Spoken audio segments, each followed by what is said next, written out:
नमस्कार, बहुत स्वागत है आपका। मैं हूं आपके साथ अमित शर्मा। छात्रों के प्रदर्शन को लेकर देश से लेकर उत्तर प्रदेश तक की सियासत पूरी तरह से गर्मा चुकी है। विपक्ष लगातार सरकार को घेरने में जुटा है, लेकिन इसी बीच उत्तर प्रदेश के मुख्यमंत्री योगी आदित्यनाथ ने समाजवादी पार्टी पर एक ऐसा सियासी बम फोड़ा है जिससे बयानबाजी का दौर तेज हो गया है। सीएम योगी ने अखिलेश यादव और समाजवादी पार्टी पर तीखा हमला बोलते हुए आरोप लगाया है कि समाजवादी पार्टी सरकार में यूपी लोक सेवा आयोग का अध्यक्ष एक अयोग्य व्यक्ति को बनाया गया था। यही नहीं, सीएम ने सबसे बड़ा दावा यह किया कि सपा के शासनकाल में 86 में से 56 एसडीएम केवल एक ही जाति के चुन लिए गए थे। सीएम के 86 में से 56 वाले बयान पर समाजवादी पार्टी ने भी पलटवार किया। समाजवादी पार्टी ने इसे व्हाट्सएप यूनिवर्सिटी का ज्ञान बताते हुए सरकार से सबूत यानी कि दस्तावेज मांग लिए हैं। छात्रों के प्रदर्शन के बीच उत्तर प्रदेश में जाति और भर्ती पर आर पार की जंग छिड़ गई है। देखिए प्रतिक्रियाएं। पता नहीं, जब यहां पे Uttar Pradesh public service commission के चेयरमैन के रूप में ऐसे व्यक्ति को इसने अध्यक्ष बना दिया था जो उसके योग्य ही नहीं था, और जब उसके समय में एसडीएम की भर्ती होनी थी, 86 भर्ती होनी थी, 86 में से 56 एक जाति विशेष के समाजवादी पार्टी ने सिलेक्ट कर दिए। टॉप कौन किया था? जो हाई स्कूल में 3rd डिवीजन, इंटरमीडिएट में 3rd डिवीजन,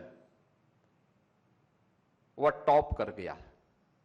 कल योगी आदित्यनाथ जी ने अपने एक वक्तव्य में 86 में 56 एसडीएम समाजवादी पार्टी में बनाए जाने की बात की। इस बात को लेकर के, इस स्पेसिफिक विवाद को लेकर के कई बार समाजवादी पार्टी अपना जवाब प्रस्तुत कर चुकी है। योगी आदित्यनाथ जी संवैधानिक पद पे हैं, उत्तर प्रदेश के मुख्यमंत्री हैं। योगी आदित्यनाथ जी से निवेदन है, जरा उस लिस्ट को सार्वजनिक करिए ताकि सभी का ज्ञानवर्धन हो सके। वास्तविकता यह है कि उत्तर प्रदेश के मुख्यमंत्री की अभी अग्नि परीक्षा है कि वो अपनी बात को 86 में 56 एसडीएम यादव समाज के थे, इस बात को सत्यता के साथ साबित करें, या इस बात के लिए इस देश की जनता यदुवंशी समाज से माफी मांगे कि वास्तव में वो व्हाट्सएप यूनिवर्सिटी के ज्ञान के शिकार हो गए थे। तो सुना आपने किस तरह से पहले उत्तर प्रदेश के मुख्यमंत्री योगी आदित्यनाथ ने बयान दिया और उसके बाद समाजवादी पार्टी ने इस पर अपनी प्रतिक्रिया दी। आज इसी विषय पर हम चर्चा की शुरुआत करने जा रहे हैं। हमारे साथ खास मेहमानों का पैनल जो जुड़ा है। हमारे साथ भारतीय जनता पार्टी प्रवक्ता केसी जैन जो जुड़ चुके हैं। केसी जैन जी, बहुत स्वागत है आपका इस चर्चा में। समाजवादी पार्टी से चंचल यादव जी अपना पक्ष रखेंगे। वहीं वरिष्ठ पत्रकार आलोक त्रिपाठी जी भी इस चर्चा का अहम हिस्सा है, जो कि हमारे साथ इस समय जुड़ चुके हैं। आलोक जी, आपका भी बहुत बहुत स्वागत है। शुरुआत केसी जैन आपसे ही करते हैं। केसी जैन जी, जिस तरह से मुख्यमंत्री योगी आदित्यनाथ ने भरे मंच से यह बयान दिया कि जब समाजवादी पार्टी की सरकार प्रदेश में थी तब उत्तर प्रदेश लोक सेवा आयोग का अध्यक्ष अयोग्य व्यक्ति को बना दिया जाता था। 86 में से 56 एसडीएम ऐसे थे जो केवल एक ही जाति से बिलोंग करते थे। लेकिन अब सवाल यह है कि अगर उत्तर प्रदेश के मुख्यमंत्री इस बात को कह रहे हैं तो समाजवादी पार्टी का सवाल भी अपनी तरफ है कि आपके पास क्या ऐसे कोई तथ्य हैं, क्या कोई प्रमाण है, या फिर तमाम जो आरोप हैं वो निराधार हैं? जी, पहली बात तो यह है, माननीय मुख्यमंत्री जी किस बात का जवाब जी। माननीय मुख्यमंत्री योगी आदित्यनाथ जी ने सवाल किए किस बात। दरअसल क्या है कि ये नीट के आंदोलन में जिस तरीके से विपक्ष शामिल हुआ है जी, और खास करके सीजेपी के आंदोलन को हाईजैक करने का प्रयास किया है, उसी पे माननीय मुख्यमंत्री जी ने टिप्पणी की। और ये क्या गलत है क्या? यादव सिंह को वहां पर बैठाया गया, जो है आयोग का, वहां पे आयोग का चेयरमैन बना के, डायरेक्टर बना करके। उनकी क्या योग्यताएं थी? क्या वो जेल नहीं गए क्या? उनके पास 2-2 किलो हीरे मिलते हैं, 2-2 किलो हीरे मिलते हैं। इतनी अकूत संपत्ति उनके पास कहां से आई? अगर घोटाले नहीं कर रहे थे, गड़बड़ियां नहीं कर रहे थे, तो उनके पास ऐसा कौन सा बजट था? अगर लोगों से पैसा ले लेकर के लोगों को एसडीएम नहीं बना रहे थे, उनके पास ऐसा क्या था कि 2-2 किलो, 2.5 किलो हीरे निकल रहे थे? हमने खूब उस समय भी डिबेट की थी उस विषय पर, खूब चर्चा हुई थी उसको लेकर के। तो यादव सिंह के पास करोड़ों करोड़ रुपए की जो संपत्ति आई वो कहां से आई? दूसरी बात ये कि देखिए कि जिस आंदोलन को लेकर के बात हो रही है, 86 में से 56 की बात हो रही है, और समाजवादी पार्टी के प्रवक्ता ये भी कह रहे हैं कि भाई यदुवंशी समाज से उनको माफी मांगनी चाहिए, स्पष्ट करना चाहिए। तो यदुवंशी समाज तो बिल्कुल चुप है। क्या है, कोई भी मुल्ला मौलाना, इनके पार्टी के सांसद, पूर्व सांसद आरोप लगा जाते हैं कि भाई भगवान के क्या करते थे, वो तो नमाजी थे। जब इनको तब शर्म नहीं आती है अपने सांसद पे लगाम नहीं लगा सकते हैं। और वो जो है कहते क्या है कि भाई वो तो 5 टाइम के नमाजी थे, भगवान कृष्ण भी नमाज पढ़ते थे, वो भी मुस्लिम थे। इस तरीके की टिप्पणियां आने के बाद एसटी हसन को भी नहीं संभाल पाती समाजवादी पार्टी, और समाजवादी पार्टी के नेता प्रवक्ता कह रहे हैं कि भाई इस पे उनको यदुवंशियों से क्षमा मांगनी चाहिए। अरे कम से कम आप भगवान कृष्ण का मंदिर बनवा रहे हैं, भगवान राम के मंदिर दर्शन करने तो गए नहीं, क्योंकि आपको याद आ जाती है राम भक्तों पे गोली चलाने वालों। तो कम से कम आज के जो सनातनी है, नए रहे जो सनातनी है, कम से कम नई नई जो बातें आ रही है जो आज तक कभी नहीं आई कि भगवान कृष्ण 5 टाइम के नमाजी थे, उस पर तो कम से कम लगाम लगा ले, उनसे तो माफी मंगवा ले। और अगर उनको लगता है कि उस समय पर कोई घोटाला नहीं हुआ, सब कुछ साफ सुथरा था, तो इसका स्पष्टीकरण समाजवादी पार्टी क्यों नहीं देती? भाई 86 नाम देने, 86 नाम आप दे दीजिए कि भाई इन 86 नामों का इनके आगे फला जाती है, फला लोगों को फला पदों पे बैठाया गया। वहां पे कहीं पे कोई एकरूपता नहीं थी, कहीं पे कोई ऐसा नहीं रहा कि भाई जाति विशेष के लोगों को बैठाया गया। और मुख्यमंत्री जी ने कहा जाति विशेष के लोगों को, एक ही जाति, कहीं उन्होंने नाम नहीं लिया, फिर चिलमिलाहट क्यों? केसी जैन जी, यहाँ पर मेरा एक और सवाल आपसे इसी से जुड़ा हुआ जो बात बीजेपी कह रही है जी, केसी जैन जी, इसी से एक और सवाल निकल करके आता है, अगर कोई व्यक्ति किसी एक विशेष जाति का भी है और अगर योग्यता है, भले 86 में से 56 में योग्यता क्यों ना हो, तो क्या उसे पद पर बैठाना गलत है? देखिए यही तो बात है जी, माननीय मुख्यमंत्री जी ने आगे का भी स्टेटमेंट दिया ना कि हाई स्कूल में 3rd डिवीजन जी, इंटर में 3rd डिवीजन, बीए में जो उन्होंने सब्जेक्ट भी नहीं लिए, कभी पढ़ाई नहीं की, कभी कोचिंग नहीं की, वो टॉप कर जा रहे हैं। और जो कोचिंग कर रहे हैं, पढ़ाई कर रहे हैं, बीए किया, एमए किया, फिर पता चल रहा है उसी सब्जेक्ट से पीएचडी कर रहे हैं, उस पर डीपली जा रहे हैं, कोचिंग की तैयारी कर रहे हैं, वो सिलेक्ट नहीं हो पा रहे, तो सवाल तो उठेगा। अगर योग्यता वास्तव में है तो कोई दिक्कत नहीं, बिल्कुल योग्य लोग अगर 10 में से 10 एक ही समाज के हो, कोई दिक्कत नहीं। लेकिन सवाल ये उठता है कि अचानक योग्यता कहां से पैदा हो गई? अगर योग्यता थी तो इंटर में आप 3rd डिवीजन क्यों है, हाई स्कूल में 3rd डिवीजन क्यों है, ग्रेजुएशन में आप इंट्रेंस एग्जाम नहीं निकाल पाते हैं, आप कहीं छोटे से कॉलेज में जाकर के जो शुरू में जो खुलता है जहां एडमिशन नहीं होते, वहां से आपने बीए कर लिया, किसी तरीके से इंट्रेंस एग्जाम तो नहीं निकाल पाए, और उसके बाद टॉप क्लास टॉप 10 में आपका नाम आ गया, कहां से आ गया भाई? तो सवाल इसलिए उठता है। बिहार में कई बच्चे टॉप किए इसके पहले हाई स्कूल इंटर में, उनपे भी सवाल उठा था, और जब उनसे आप जैसे मीडिया के पत्रकारों ने जाकर के पूछा ना, तो फिजिक्स की डिफिनेशन क्या बताते हैं? फिजिक्स की डिफिनेशन बताते हैं भाई हमको पौधों को ऑक्सीजन कैसे निकलती है ये हमने पढ़ करके फिजिक्स में जो है बढ़िया नंबर लेकर के आए, तो पता चलता है ना कि कैसे टॉप किए, इसलिए सवाल उठता है। लेकिन विषय ये है कि किस चीज पर माननीय मुख्यमंत्री जी ने टिप्पणी की है। टिप्पणी ये है कि आप जिस आंदोलन को हाईजैक करना चाहते हैं उसमें उसके पहले आपके समय भी खूब सारे पेपर लीक हुए, अभी भी जहां जहां अन्य पार्टियों की सरकारें पेपर लीक हुए और उनके उस समय के बयान भी उठा के देखिए। अभी नड्डा जी ने की उसमें कई जगहों के पेपर का जिक्र किया, लेकिन अगर देखा जाए बहुत से पेपर लीक हुए। आप देखिए 2004 में सीबीएसई का पेपर लीक हुआ all India pre medical test में, 2006 में एम्स का पेपर लीक हुआ, पीजी का जो एग्जाम था, 2007 में AIEEE का पेपर लीक हुआ, 2011 में लीक हुआ, 2012 में। बिल्कुल, तो सवाल इसी बात पर है कि जिस तरह से जो मूल था मुख्यमंत्री के इस बयान का, उसका संदर्भ क्या था। हमारे साथ समाजवादी पार्टी के प्रवक्ता चंचल यादव जी भी जुड़े हुए हैं। चंचल जी, आप मुझे सुन पा रहे हैं स्टूडियो से? जी चंचल यादव जी, मुख्यमंत्री का बयान आपने भी सुना, आपकी पार्टी ने इस पर प्रतिक्रिया भी दी।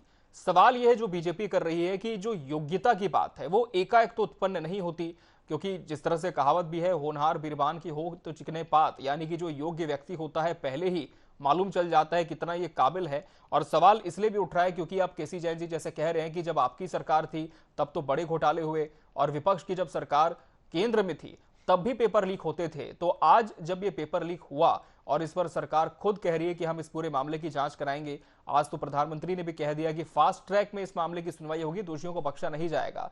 तो समाजवादी पार्टी का जो आरोप है, पहले तो बीजेपी से नकारी, और दूसरी बात जो केसी जैन जी ने कही है वो ये है कि अगर आपके कार्यकाल में घोटाला नहीं हुआ तो आप स्पष्टीकरण दे दीजिए। और देखिए, सबसे पहले तो मैं धन्यवाद करता हूं आपके चैनल का कि आपने इतने महत्वपूर्ण विषय पे डिबेट रखे हैं। जी और मुझे ये भी आशा है अमित शर्मा जी कि आप जो मुख्यमंत्री जी ने बोला है और आपकी टीम जी जो रिसर्च की टीम आपकी होगी, ये जरूर पता करके बैठी होगी 86 में 56 क्या है। जी सबसे पहले तो मैं एक बात कहना चाहता हूं कि आपने कहा कि प्रधानमंत्री जी ने आश्वासन दिया है कि जो है हम जो है उसकी फास्ट ट्रैक टीम पे पूरे बनाएंगे, मामले की गठित जांच करेंगे होगी। और पेपर लीक के मामले में फास्ट ट्रैक बनाएंगे। जी जी ये सब जुमलेबाजी, झांसेबाजी। अभी तक प्रधानमंत्री जी ये बतावे कि 2024 में जो नीट पेपर लीक हुआ था, तब भी प्रधानमंत्री जी सदन में कहा था कि हम जो है सख्त सख्त सजा देने का काम करेंगे। जी 2026 में लीक हो गया, 45-48 लोग पकड़े गए, सबके सब आ गए बाहर, बेल पे आ गए बाहर, जमानत हो गई उनकी। ये भारतीय जनता पार्टी के इतिहास में आदरणीय मुख्यमंत्री जी से बड़ा अभी तक के इतिहास में कोई झूठा मुख्यमंत्री नहीं हुआ। वह मुख्यमंत्री हमारा सदन में झूठ बोलता है। आप मुझे बताओ, एक बार शर्म भी नहीं आती है बताओ कि लोग कहते हैं कि सदन जो हमारा लोकतंत्र का मंदिर है, उस मंदिर में मुख्यमंत्री झूठ बोलता हो। 86 में 56 की बात करता हूं। आदरणीय राष्ट्रीय अध्यक्ष जी ने जब 2022 के विधानसभा के चुनाव के तुरंत बाद इन्होंने सदन में बोला था कि 86 में 56 यादवों को भर्ती करने की बात कही थी। आपको याद होगा जी आदरणीय राष्ट्रीय अध्यक्ष जी ने बकायदा एक एक साल में कितने एसडीएम कौन जाति के हुए, बकायदा पूरा डिटेल पटल पे रखा और चैलेंज किया।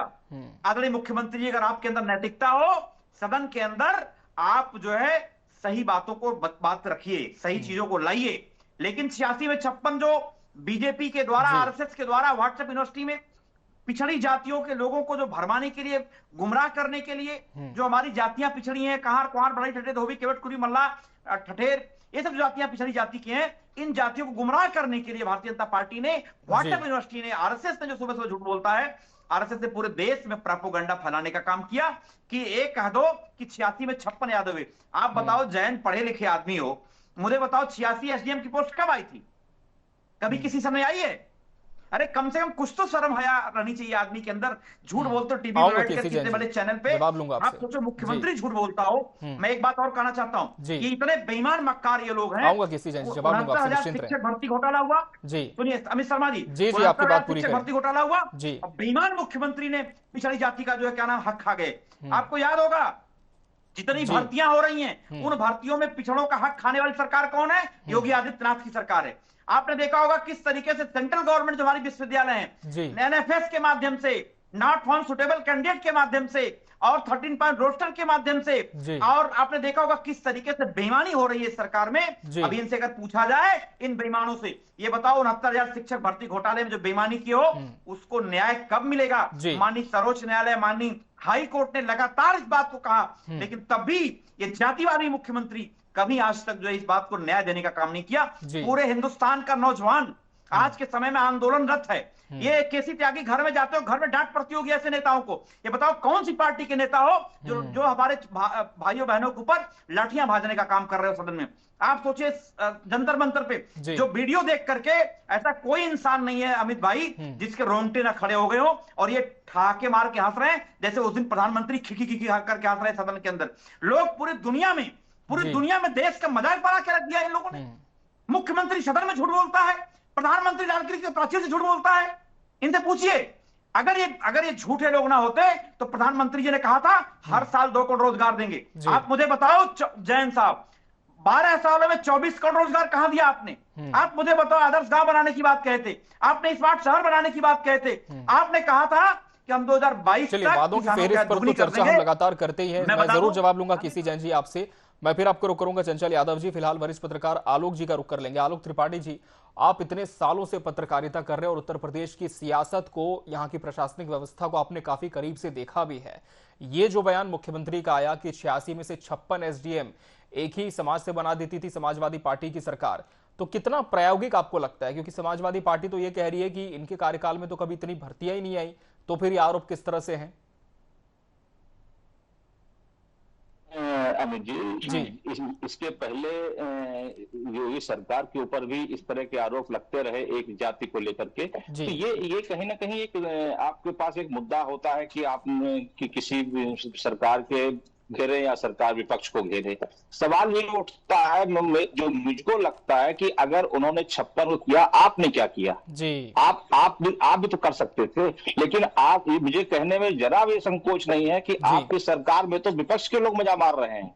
आप इसका उदाहरण आप देखिए कि जब सरकारी वकीलों को सरकारी बनाया जा रहा था तो उसमें जो लिस्ट जारी हुई थी उसमें आधे से ज्यादा तो सफाई थे, और इसको लेकर कितना बवाल हुआ था। तो और आज भी बड़ी संख्या में तमाम समाजवादी पार्टी के जुड़े हुए लोग, कांग्रेस से जुड़े हुए लोग, बसपा से जुड़े हुए लोग भाजपा की सरकार में मजा मार रहे हैं। आप तो अपने लोगों का भी ख्याल नहीं रख पा रहे हैं, इतने निगम खाली पड़े हैं। आप क्या भर पा रहे हैं? पूरे 9 साल निकल जा रहे हैं, 10 साल निकल गए, आप भर नहीं पाए, आप अपने लोगों को समायोजित नहीं कर पा रहे हैं। वही बात 2014 में क्या हुआ, 2017 में क्या हुआ। देखिए, समाजवादी पार्टी की सरकार जब भी रही उसने कभी भ्रष्टाचार मुक्त की बात तो नहीं की, उसने कभी जीरो टॉलरेंस नीति की बात तो नहीं की। ये बातें भारतीय जनता पार्टी की सरकार ने कही। तो सवाल तो आप भारतीय जनता पार्टी से पूछा जाएगा कि अगर आपने वो बात कही तो आप, और रही बात युवाओं के आंदोलन की, वो 2014 में या 2012 में कौन सा पर्चा लीक हुआ वो नहीं,